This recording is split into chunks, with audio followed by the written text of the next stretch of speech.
In Texas, the House of Representatives once again failed to reach a quorum to advance a bill redrawing the state's congressional map.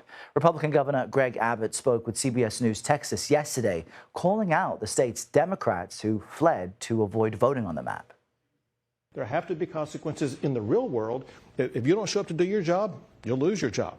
Same thing should happen with regard to Texas House members. If they don't show up to do their job, they should lose their job. I'm seeking to vacate them or remove them from office because they were refusing to show up and do their job.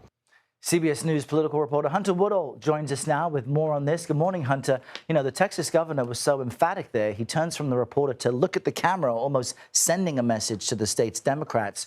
What are we hearing from them on their position of why they're drawing this out and refusing to return to where people have elected them to work?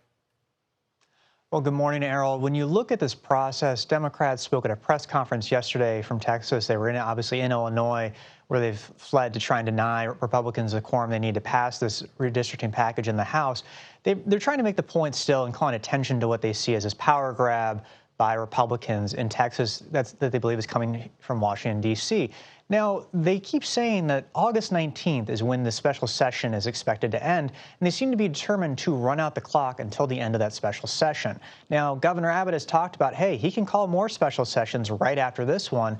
But I will note, too, Governor Abbott is trying to remove a House Democratic leader, Jean Wu, and in a court filing that he posted on social media overnight, Governor Abbott showed actually the court briefing schedule should actually continue through September 4th. This is not what Abbott said. This is what the court is telling the folks in the case. All this is to say there might not be any resolution anytime soon.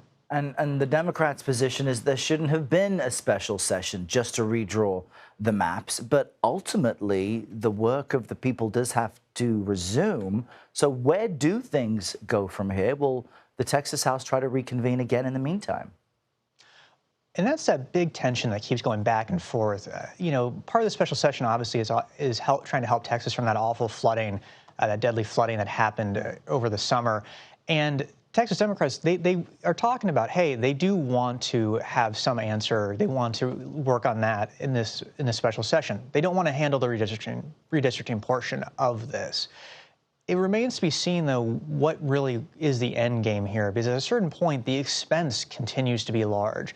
The expense of Texas Republicans who try and compel these Democrats back to Texas, but also the expense of the Texas Democrats are incurring to be out of state to keep denying this quorum. Texas Republicans have so much power in Texas. They have all the levers of power in terms of the legislature, in terms of statewide office, the governor, the attorney general, that at a certain point, the Republicans do just have the advantage here on trying to get the Democrats back. But Democrats continue to say, hey, they're calling national attention to this, and they feel like they're making some headway as they build more and more eyes on what is happening in Texas. Yeah, each side has really been digging their heels in, and you wonder, is there a political cost for either side? I guess we'll find out. Hunter Woodall, great to have you. Thanks very much.